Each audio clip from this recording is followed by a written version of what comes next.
Joining me for tonight's Conversations with the Great Minds is Ralph Nader, attorney, consumer advocate, and five-time candidate for President of the United States. In the 1960s and 1970s, Mr. Nader spearheaded the campaign to improve automobile safety standards, and in the decades since, he's lent his passionate advocacy to a variety of issues, including campaign finance reform, the anti-nuclear movement, and third-party politics. His new book, Told You So, the Big Book of Weekly Columns, is a collection of editorials and columns from the past few decades and a must-read for anyone who wants to understand one of our country's fiercest defenders of democracy. Ralph Nader, welcome back to the show. Thank you, Tom. It's great to have you with us. You were our very first Conversations with the Great Mind guest. It's great to have you back again. Thank you. I want to get to your book and the topics in it, but first, just kind of a reboot on Ralph Nader, and for people who, young people who might be, this might be an early exposure for them. What first got you interested in becoming this crusading lawyer, consumer rights advocate, and then ultimately into the political arena and into the larger political area? Well, I had a lucky choice of parents, and they always defined freedom as civic responsibility, and not flag waving or letting someone else take on people's civic responsibility. But the thing that really started the auto safety was I lost a lot of friends in high school and college. In those days, it was 5-6 times more likely for a student to get killed or injured in a crash. It's like 600%. Yeah. Yeah, there were no seatbelts. You know, the dash panel was like a room full of knives. You'd hit it at 10 miles an hour, you could get killed. Doors would pop open. Steering columns would drive back into your, it was really quite dangerous. Brakes were not as good. Handling was haphazard. So I got interested in it, and I was hitchhiking a lot all over the country. And once in a while, the truck drivers I was with would be the first stop at a crash. And it was really a grisly scene. You know, it was before the ambulances came. And I got interested in law school and wrote a paper on unsafe automobile design and the lack of legal standards. And that led to the book Unsafe at Any Speed, which led to the motor vehicle safety laws, which have saved over 1 million lives and pushed standards higher for European and Japanese cars at that time. So that's when democracy worked. You couldn't do that today. How does it feel to be the guy who saved 1 million lives? It feels good. And every day, you know, it happens. People, their children, themselves, you know, they get into crashes that they survive now, or they wouldn't have survived. And so we're down to about 1.4 fatalities in this country for every 100 million vehicle miles traveled. It was about 5.5 fatalities for every 100 million vehicle miles traveled in 1965. Yeah, in fact, I remember in the late 60s, I was a teenager and visiting family up in Newaygo, Michigan, and an acquaintance, a friend of my cousin's, was impaled by a steering wheel. That's it. In a fairly low-speed crash, but it went right through his chest. Yeah. And that was it. So, yeah, that's extraordinary. And that was not an unusual thing back then. So what then took you from that into politics? Well, the press really ran with the story, and so they would ask, you know, what's next? And so I got into natural gas pipeline safety, and that led to the legislation on natural gas pipelines, and then everything began opening up. Flammable fabrics, product safety, into the environmental area, which is basically, you know, compulsory consumption of pollutants and toxics. So it was a consumer issue too. Yeah. And so we pushed through the Environmental Protection Act, the Occupational Safety and Health Agency, and a whole variety of others. And then the great breakthrough was the Freedom of Information Act amendments of 1974. And that put us #1 in the world in our ability to get information from secretive government. That's extraordinary. Now, a few minutes ago, when you were talking about the auto safety, you talked about how you were able to get legislation passed that saved 1 million lives, and then you kind of, almost as a throwaway line, said you couldn't do that today. I suspect that's not really a throwaway line, that there's a big story there. No, we would have improved our country enormously if we just had a chance to have a chance of getting a hearing in Congress and in the media. What happened over the last 30 years is, number one, the Democratic Party started dialing for the same corporate dollars. Right. You could just see it from 1979 into the 80s. It all began to close down on citizen groups and labor groups and poverty groups and environmental groups. So we were lucky that in that period, 1965 to 1974, we got some fundamental legislation, the air and water pollution laws, for example. And I think some of the politicians were afraid of the people coming from the 60s, the demonstrations, the rallies. Certainly Richard Nixon was. I mean, he signed bill after bill that we got through Congress. Environmental bills, worker safety bills, consumer bills. They never believed it. But he was the last Republican president to be afraid of liberals, and he still heard the rumble from the people from the 60s. And then it all began coming down. At the same time, the corporations began enormously organizing, increasing their campaign contributions through PACs, political action committees, pummeling labor as they began exporting jobs. They weakened the labor movement, rigorously getting their own officials in high positions in government, right into the regulatory agencies themselves. And of course, the election of Reagan really cemented corporatism in Washington, D.C., which we now call corporate occupied territory. So that the civic organization didn't keep up with the corporate organization. So the this transition period, the mid-70s. Yeah. I mean, this followed the famous memo that Lewis Powell wrote to his best friend, the CEO of the Chamber of Commerce, saying we need to take over the schools, we need to take over the courts, we need to take, the corporations need to organize. Yeah. And he actually named you in that memo. Yeah. And he said these people are out to get us. Yeah. To how much credit or discredit do you give to Lewis Powell? And months later, he was put on the Supreme Court by Nixon, and the court started ruling in a very, very corporate way, and that has been turned into an art form by John Roberts. Yeah. How much credit do you give to that Powell memo as being perhaps the opening shot in the salvo of what became the Reagan Revolution? That was very important. You've written about it. It's very important because what it did, it laid out a plan from a utility lawyer. He represented utilities and other big companies in Richmond, Virginia. And it also brought him to the attention of Nixon, which led him to the Supreme Court. So it was pretty important on that basis. But what he did was he told corporations they had to organize a huge public relations campaign, which I call propaganda, pay attention to the universities and to the students, because he saw the rebellion coming out of the universities, anti-Vietnam War, civil rights. And they organized, the big companies organized the business roundtable, very, very high-level lobbying effort. And then they beefed up a lot of the trade associations, but they really went to work on the mass media. I mean, they would meet with the New York Times, the top people. Abe Rosenthal was organizing in the New York Times. He was the chief editor, and he was organizing these suburban attachments to the paper, Westchester County, Long Island City. He wanted ads. And you could just see in the early 70s, the coverage of what we were doing started going just down like that. And I would be told by reporters in the Washington Bureau of the New York Times, we send it up, but it doesn't get in, Ralph. And that's Abe Rosenthal. And of course, if it doesn't get into the Times, it's less likely to get into the Washington Post, and it's definitely less likely to be on the evening news. Right. So that was a very important part of the corporate counterattack, and I think the media forgot its role, because it should have been very proud in the 60s and early 70s that they had a sense of newsworthiness that says that what citizen groups are putting forward is really important, it's documented, it can improve health, safety, economic justice, and they reported it. And of course, a lot of these bills got through Congress and were signed by Lyndon Johnson and Richard Nixon. And you think they'd be proud of that, Tom? Instead, they started to become just a business, just an investment in their bottom line. And of course, Murdoch came in, and the General Electric owned NBC, and the concentration of radio chains, station changes, and everything became more and more concentrated. And so they silenced a great deal of the civic energy in the country, and it's still going on.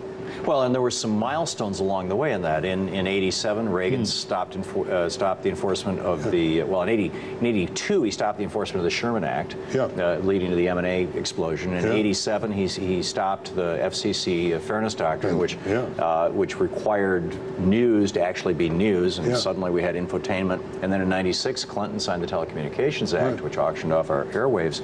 Is it possible to get back a media that actually talks about the news rather than just the bright shiny things, you know, and the infotainment? Yeah, two moves can begin loosening up the oligarchy and opening it up for people's voice. One is to have enlightened billionaires run in 2016, either as independents for president or pushing the parties in the primary season. Because you got to break up the two-party tyranny, because it not only keeps away competition, but it doesn't discuss major issues. I mean, in our website, and we kept it up, the 2008 website, for purposes such as this, votenader.org, we had 18 areas that have majoritarian support and that are off the table from the Democrat-Republican Party, like a living wage. They didn't talk about that. Single payer, full Medicare for all, free choice of doctor and hospital. They didn't talk about that. The Pentagon bloated budget, the wars in Iraq, and so on. Things are on people's minds. Tax code changes. So there's so much off the table. So that's one. We've got to get some of these enlightened billionaires. Now, I agree, 99.5% of them are not that way, but there are some. Well, this is kind of a Ross Perot strategy that you're talking about? Yeah, only, I mean, he got almost 20% of Americans voting for him, and he was basically just saying free trade is a crock. And you got to fight fire with fire. I mean, if big money entrenches the two parties, we need substantial big money on the other side. Are there any enlightened billionaires who are willing to step forward? I'm compiling a list, and I'm going to release it in a few weeks. Oh, yeah. And in accordance with certain criteria. I'm not saying they're going to do it. I'm saying because of who they are and what they've done and how much they have in wealth and how articulate they are, that they should consider it, because the country's heading into the pits. And the other answer to your question, in terms of what can start breaking it up, is to organize, and it can start slowly, Congress watchdog groups in every congressional district. It can start with 100 people and then go to 500 and go to 1,000, and they support full-time offices, and they have like a 10-point agenda, and they connect with each other, and we're underway. Because there's nothing pushing Congress anymore except a few issues like anti-pro-NRA, abortion, anti-abortion. But the major directions, military, foreign policy, corporation power, all that, jobs, economy, exporting jobs, you know, globalization, they're not even part of the congressional scene. We can't even get Congress to act to get 30 million workers to make as much as workers made in 1968, adjusted for inflation. Right, and they're also not part of the media dialogue. Yeah. More of tonight's Conversations with the Great Minds with Ralph Nader after this break. And welcome back to Conversations with Great Minds. I'm speaking with Ralph Nader, attorney, consumer advocate, 5-time candidate for President of the United States, and author of numerous books, the most recent being Told You So, the big book of weekly columns. Mr. Nader, welcome back. It's so good to have you with us. Told You So, the big book of weekly column. Well, there's a bigger version of it right there. Why Told You So? Because in the last 10 years, the neocons and the wrongdoers have been saying to the American people, we've got to get this policy, invade Iraq, we've got to deregulate Wall Street, we've got to continue with fossil fuels, etc. And they turn out to be wrong. Everything they said would happen as a result, just the opposite. And so they're still getting big book advances, $100,000 speeches. You know, Paul Wolfowitz, Elliott Abrams, Cheney, Rumsfeld, just out with a new book. They're getting good positions. They get invited to the White House. In the meantime, the people who were right, like Jim Hightower and Bill Grider and Bob Kuttner and others, who made the warnings and put the yellow signs up and also said we've got to go in renewable energy and we've got to push peace as a strategy and we've got to have corporations subordinated to the sovereignty of the people, they're marginalized. They can't get on Diane Rehm, or they can't get on Terry Gross. They can't certainly get on Charlie Rose. He has Tom Friedman on 80 times. David Sanger's been on about 55 times, and he has Kissinger on. So I'm saying, you know, it's about time, and I've had these columns over 40 years, a pretty good record of predictions, and a pretty good record in terms of what we proposed, like auto safety, up against a lot of opposition, that turned out right. The same with environmental issues and other issues. So I decided, what the heck, I'm going to just say, told you so. Because there's something decaying about a political economy that rewards the people who are wrong, vicious, cruel, and self-serving, and are against the basic principles of our democracy. And they penalize or marginalize the people who are right again and again. Excellent point. The Supreme Court recently struck down Section 4 of the Voting Rights Act. And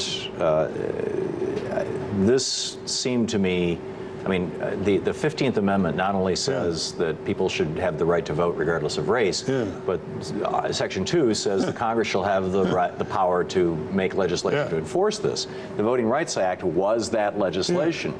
On what basis can the Supreme Court say this is unconstitutional? And it's a new doctrine, the Roberts doctrine. Not only does he have an originalism doctrine that he exempts corporate chartering and personhood from, he now has a futurism doctrine, which means if Congress doesn't update a law, it's unconstitutional. I mean, it's ridiculous. The law, when it was enacted, was constitutional. You can't have a retroactivity.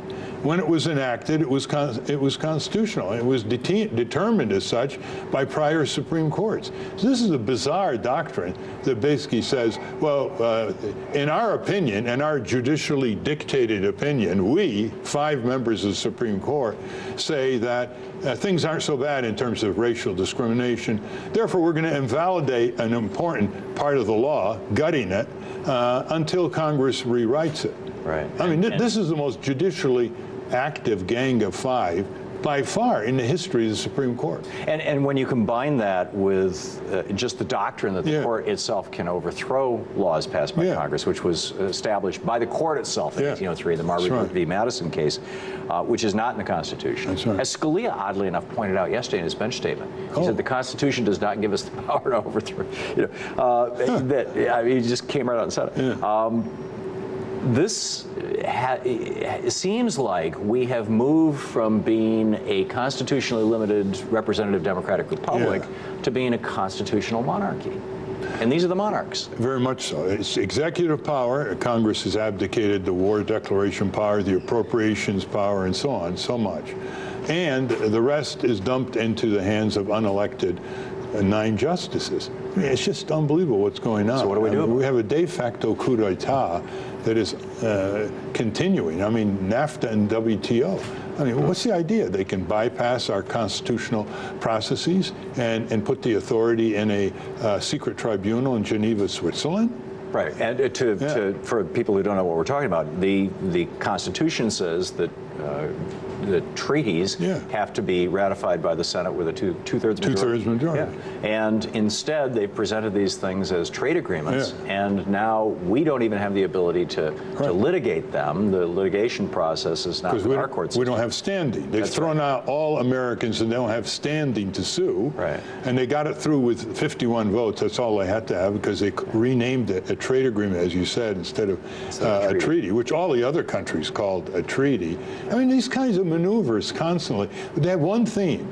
They subordinate the rights of individual people to the supremacy of the corporate entity. That's the thing. We now are ruled by artificial entities called corporations. You've written a book on it. And it's that 1886 Santa Clara decision, which wasn't really a decision. It was faked in the head notes, as you documented. And that's the final devastation of citizens. I mean, imagine if we were ruled by robots and they were given personhood status. No, people wouldn't stand for it. So here we are. We're subordinated to the supremacy of corporations, and it affects us and the rest of the world until we reverse it. And we subordinate and make corporations our servants, constitutionally, not our masters. And by the way, as you know, Corporation isn't even in the Constitution. Yes. Company isn't even in the Constitution. You have people like Scalia and Roberts of the Supreme Court, pontificating about the corporation's right of free speech, a right to fund candidates without limit. I mean, I kid anthropologists. I said, come back from the tribes in New Guinea. They talk about animism and totems and, inanimate trees and stones be given spice. We're the leading animists in the world in terms of what we've invested in corporate personhood. Yeah, we are worshiping an artificial, a non-existent form. What's your solution? Solution is to strip corporations of their personhood so that we can subordinate them and elevate to the primary status the individual. Because the corporations, the rights under the Constitution are to people, real people, not artificial entities. We're not talking about employees of corporations. They have all equal rights. But the entity itself should not be allowed to lobby. So General Electric or GM or Merck, they could not lobby. They cannot contribute as corporations under Citizens United, for example, to political campaigns. And they can't engage in testimony of any kind. Their employees can, but the corporate entity cannot. That's the beginning of what I call the movement of subordinating the corporate entity to the supremacy of citizen sovereignty. Now, given that what you're describing here is in the face of not any legislation, no legislature has ever said corporations should be people or money should be speech. No president has ever said corporations should be people or money should be speech. Mitt Romney tried to, but he wasn't president. But the Supreme Court has been saying this for over 100 years. Yeah. So isn't it going to require an amendment to the Constitution to do what you're talking about? Yes. It would be nice to get a statute through and see how the Supreme Court handles it. It's going to take it, and it's the major amendment of our time because the Constitution has been overthrown by institutions that aren't even mentioned in the Constitution. By the way, political parties aren't mentioned in the Constitution. Corporations or companies are not mentioned in the Constitution. Why are they ruling us? Right. I mean, it's a mockery of these conservative Supreme Court justices who say they believe in originalism. Right.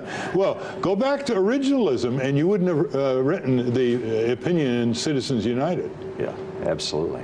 One of the things that we've been watching this Edward Snowden saga, the whole NSA spying thing, and it raises the question, how did we become the country that people flee from when engaging in dialogues with the press? We used to be the country that people fled to. Well, basically in the Snowden and many other whistleblowers of late from NSA and CIA, people like Tom Drake and John Siriaco, these are blowing the whistle on crimes. Crimes, for example, of snooping without warrants, dragnet on millions of Americans, email and telephone, crimes of incarceration of people without charges, crimes of torture, crimes of wars that haven't been declared, killing and injuring millions of people, corporate contracting crimes, corporate crime and contracts in Iraq and elsewhere. And who's on the run? It's not the criminals. It's not the wrongdoers. They're pursuing the right-doers, the truth-sayers. So that's when you know that we've lost it in terms of any kind of balance in our country, that we've reached a tipping point and beyond in terms of where our constitutional system has been subordinated to institutional violations and crimes. So, I mean, tipping points are really dangerous things because once you pass them, it's really hard to come back. Very hard, you almost have to reset the system all over again. That's right. The tipping point of the extinction that wiped out all life 250 million years ago led to the rise of the dinosaurs. And the tipping point at the end of the, we don't have dinosaurs anymore. So how do we do that? It all starts with Congress, because Congress is the most important branch, most powerful branch in government, the tax power, the war power, the oversight investigation power, the appropriations power. And fortunately, it happens to be the most personalized and smallest. 535 men and women, and they represent millions and tens of millions of voters who are not organized. So once the organization starts back home, then the prospect of losing votes becomes more important to the senators and representatives than the prospect of losing campaign money. And that's what we have to get underway. And we're starting organizing now on the minimum wage upgrade to reach 1968. Oh yeah, the time, we have just a minute left. I'm sorry, the Time for a Raise campaign. I want to get to that. It's timeforaraise.org. It starts very low. Let's catch up with 1968, which would take the federal minimum wage from $7.25 now to $10.50, right, which would be 1968 adjusted for inflation. I mean, look how absurd. We're lowest minimum wage in the Western world. And Canada is 10 and a quarter. And using that as an organizing principle, just as yeah, exactly. Australia is almost $16. Their minimum wage. Yeah, and they have a lower unemployment rate than we do, plus full health insurance. I mean, we're going backwards in the future. We are an advanced third world country. Amazing. Advanced militarily, science, technology, but in the livelihood of the people, we've got to turn it around. Agreed. Ralph Nader, thanks so much for being with us tonight.